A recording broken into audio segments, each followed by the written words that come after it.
Maccabees chapter 4. Simon accuses Onyas.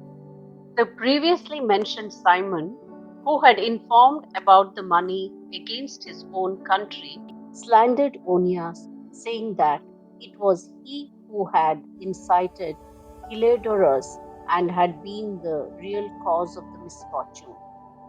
He dared to designate as a plotter against the government the man who was the benefactor of the city, the protector of his fellow countrymen, and a zealot of the laws, when his hatred progressed to such a degree that even murders were committed by one of Simon's approved agents. Onyas recognized that the rivalry was serious and that Apollonius, the son of Menestheus and governor of Coelesyria and Phoenicia, was intensifying the malice of Simon. So he betook himself to the king, not accusing his fellow citizens, but having in view the welfare, both the public and private, of all the people. For he saw that without the king's attention, public affairs could not again reach a peaceful settlement, and that Simon would not stop his folly. Jason's reforms.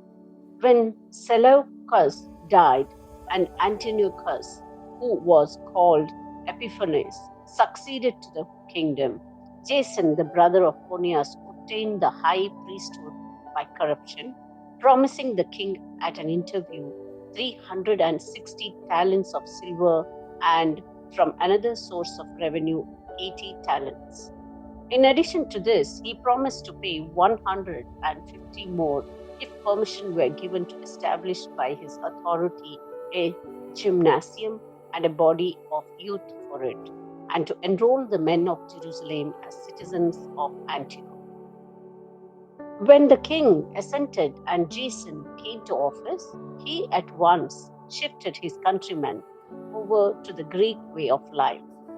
He set aside the existing royal concessions to the Jews, secured through John, the father of Apollonius, who went on the mission to establish friendship and alliance with the Romans, and he destroyed the lawful ways of living and introduced new customs contrary to the law, for which alacrity he founded a gymnasium right under the citadel, and he induced the noblest of the young men to wear the Greek hat.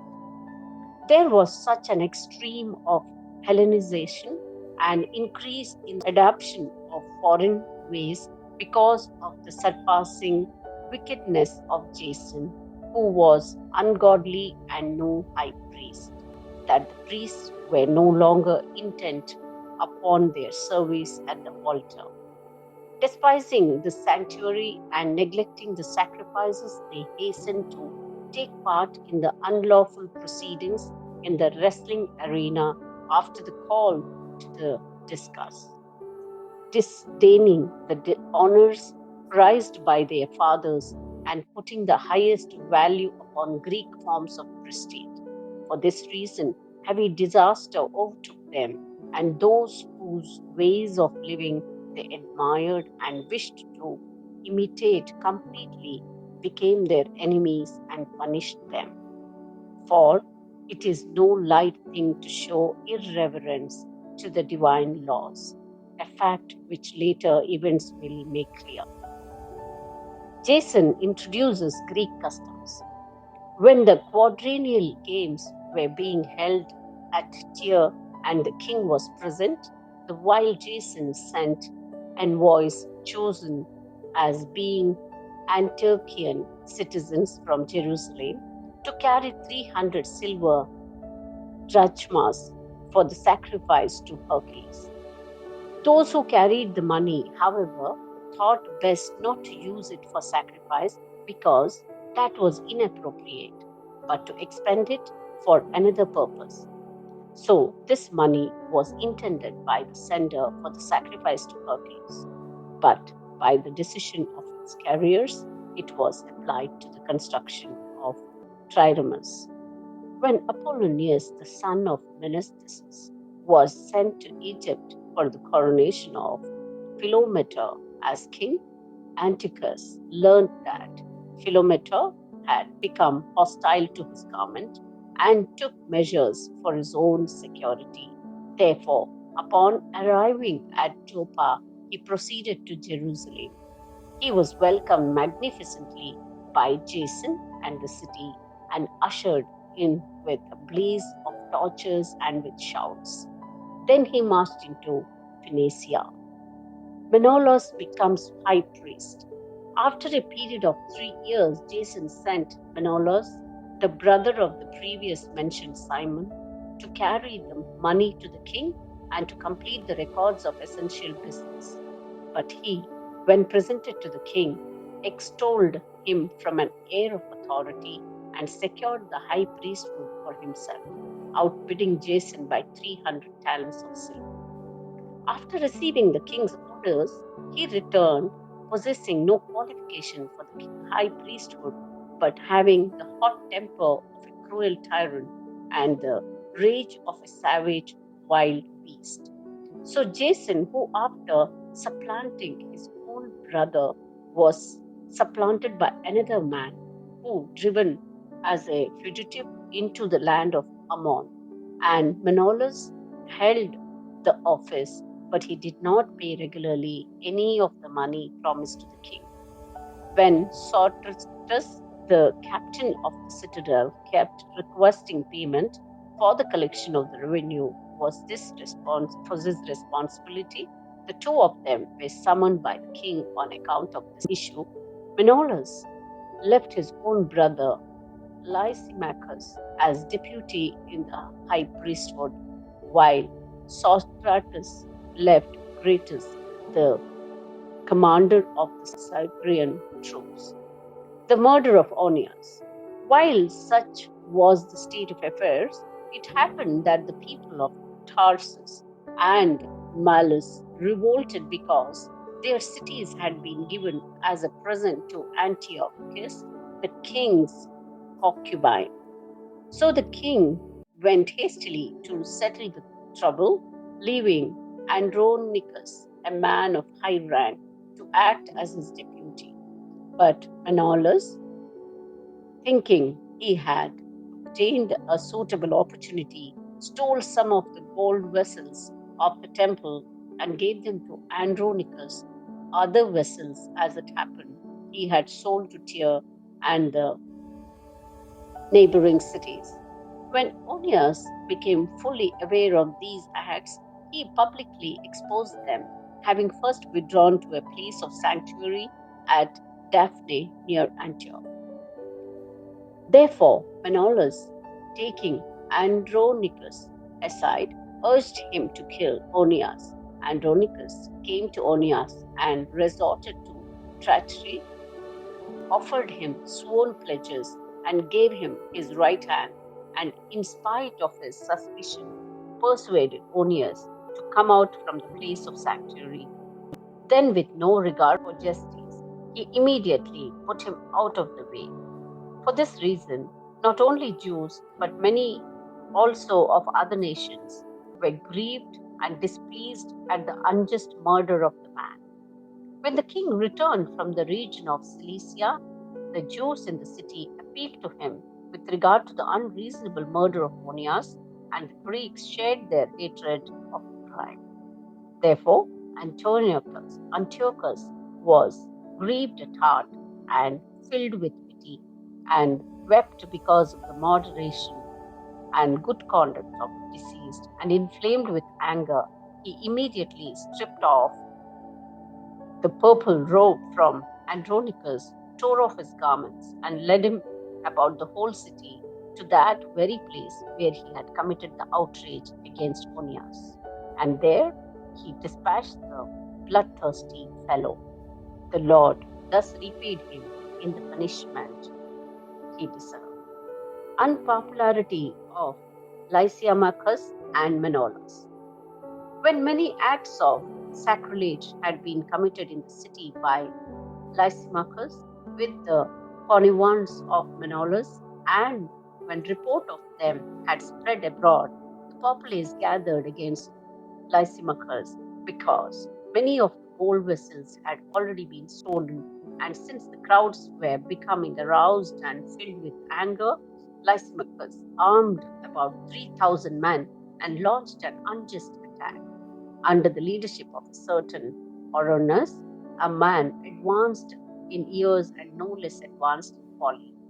But when the Jews became aware of Lysimachus' attack, some picked up stones, some blocks of wood, and others took handfuls of the ashes that were lying about and threw them in wild confusion at Lysimachus and his men. As a result, they wounded many of them and killed some and put them all to flight.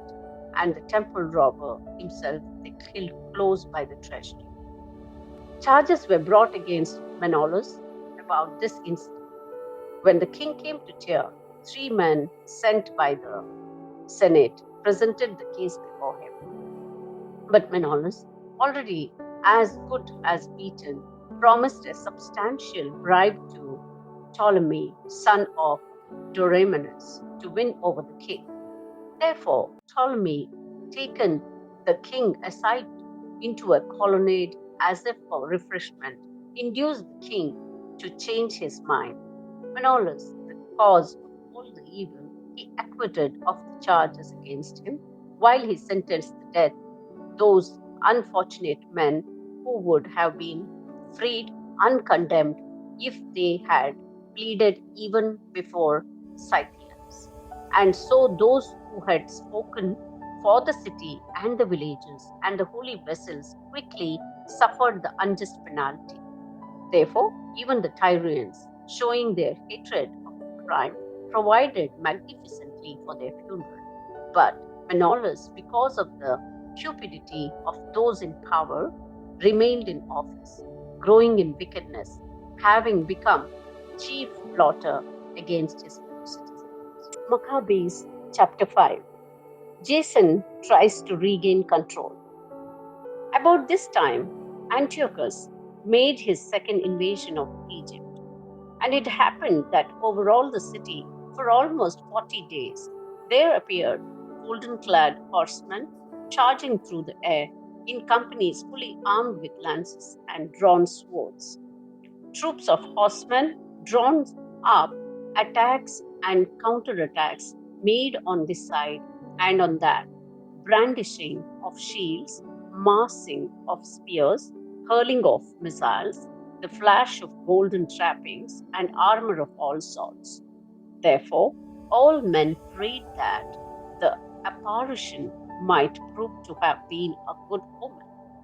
When a false rumor arose that Antiochus was dead, Jason took no less than 1,000 men and suddenly made an assault upon the city.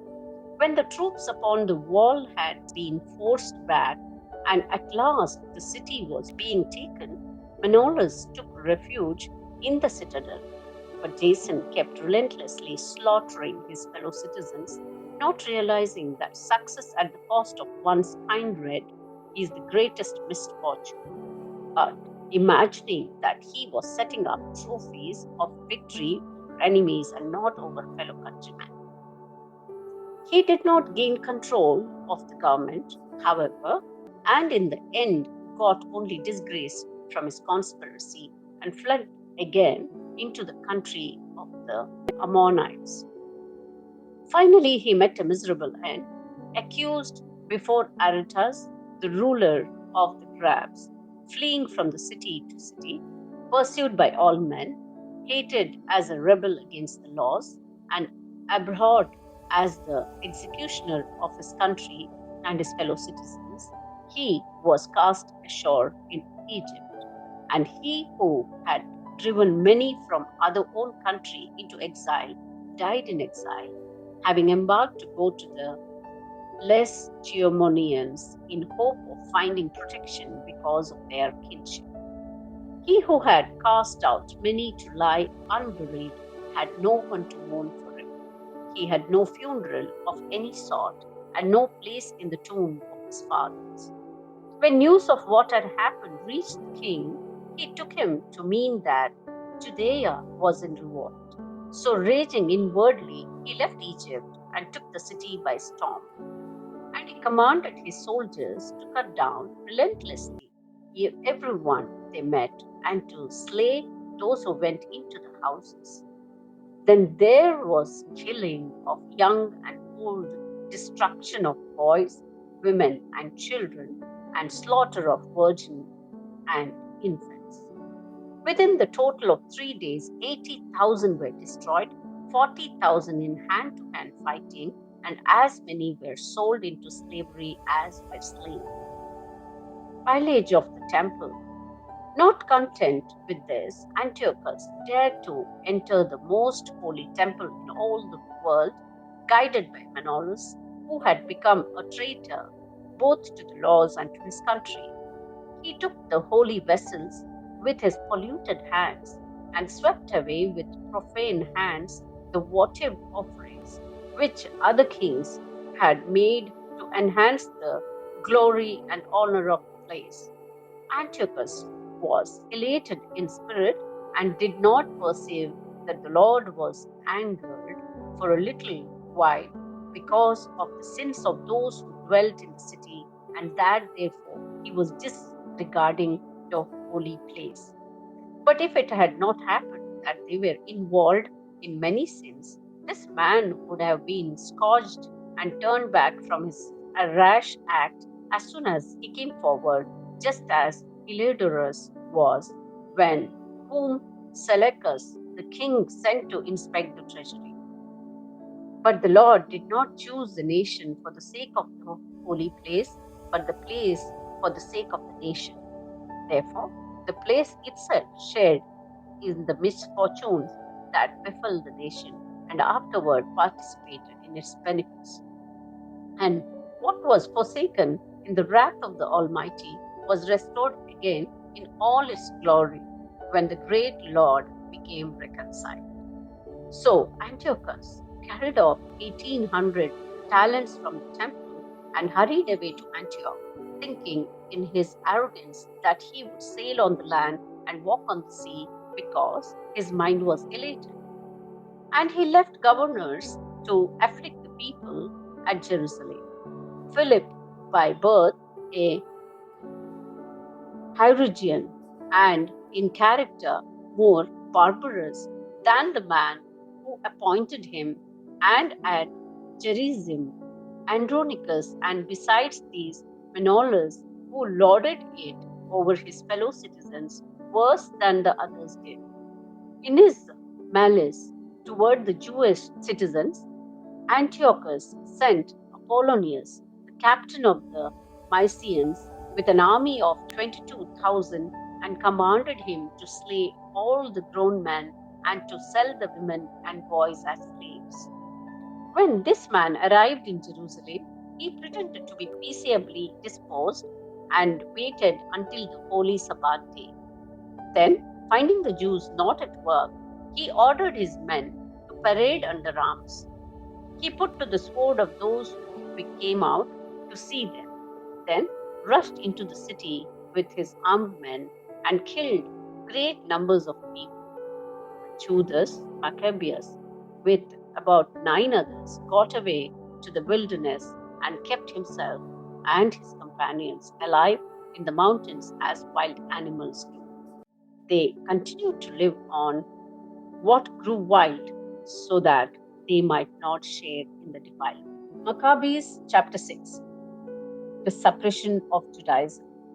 Not long after this, the king sent an Athenian senator to compel the Jews to forsake the laws of their fathers and cease to live by the laws of God, and also to pollute the temple in Jerusalem and call it the temple of Olympian Zeus, and to call the one in Jerusalem the temple of Zeus, the friend of strangers, as did the people who dwelt in that place. Harsh and utterly grievous was the onslaught of evil, for the temple was filled with debauchery and reveling by the Gentiles, who dallied with harlots and had intercourse with women within the sacred precincts, and besides brought in things for sacrifice that were unfit. The altar was covered with abdominal offerings, which were forbidden by the laws. A man could neither keep the Sabbath nor observe the feasts of his father, nor so much as confess himself to be a Jew. On the monthly celebration of the king's birthday, the Jews were taken under bitter constraint to partake of the sacrifices, and when the feast of Dionysus came, they were compelled to walk in the procession in honor of Dionysus, wearing wreaths of ivy. At the suggestion of Ptolemy, a decree was issued to the neighboring Greek cities that they should adopt the same policy toward the Jews and make them partake of the sacrifices, and should slay those who did not choose to change over to Greek customs. One could see, therefore, the misery that he had come upon them. For example, two women were brought in for having circumcised their children. These women, they publicly paraded about the city with their babies hung to their breasts, then hurled them down headlong from the wall. Others, who had assembled in the caves nearby to observe the 7 days secretly, were betrayed to Philip and were all burned together, because their piety kept them from defending themselves in view of their regard for that most holy day. Providential significance of the persecution. Now, I urge those who read this book not to be depressed by such calamities, but to recognize that these punishments were designed not to destroy, but to discipline our people. In fact, not to let the impious alone for long, but to punish them immediately is a sign of great kindness. For in the case of the other nations, the Lord waits patiently to punish them until they have reached the full measure of their sins. But he does not deal in this way with us, in order that he may not take vengeance on us afterward when our sins have reached their height. Therefore, he never withdraws his mercy from us. Though he disciplines us with calamities, he does not forsake his own people. Let what we have said serve as a reminder. We must go on briefly with the story. The martyrdom of Lycia. Lycia, one of the scribes in high position, a man now advanced in age and of noble presence, was being forced to open his mouth to eat swine's flesh. But he, welcoming death with honor rather than life with pollution, went up to the rack of his own accord, spitting out the flesh, as men ought to go who have the courage to refuse things that it is not right to taste, even for the natural love of life. Those who were in charge of that unlawful sacrifice took the man aside because of their long acquaintance with him, and privately urged him to bring meat of his own providing, proper for him to use, and pretend that he was eating the flesh of the sacrificing meat which had been commanded by the king, so that by doing this he might be saved from death and be treated kindly on account of his old friendship with them. But making a high resolve, worthy of his years and the dignity of his old age and the grey hairs which he had reached with distinction, and his excellent life even from childhood, and moreover according to the holy God-given law, he declared himself quickly, telling them to send him to Hades. Such pretense is not worthy to our time of life, he said, lest many of the young should suppose that Eliza, in his 90th year, has gone over to an alien religion, and through my pretense, for the sake of living a brief moment longer, they should be led astray because of me, while I defile and disgrace my old age. For even if for the present I should avoid the punishment of men, yet whether I live or die, I shall not escape the hands of the Almighty. Therefore, by manfully giving up my life now, I will show myself worthy of my old age and leave to the young a noble example of how to die a good death, willingly and nobly for the revered and holy laws. When he had said this, he went at once to the rack, and those who a little before had acted toward him with good will now changed to ill will, because the words he had uttered were, in their opinion, sheer madness. When he was about to die under the blows, he groaned aloud and said, "It is not clear to the Lord, in his holy knowledge, that though I might have been saved from death, I am enduring terrible sufferings in my body under this beating, but in my soul I am glad to suffer these things because I fear him." So, in this way, he died, leaving in his death an example of nobility and a memorial of courage, not only to the young, but to the great body of his nation.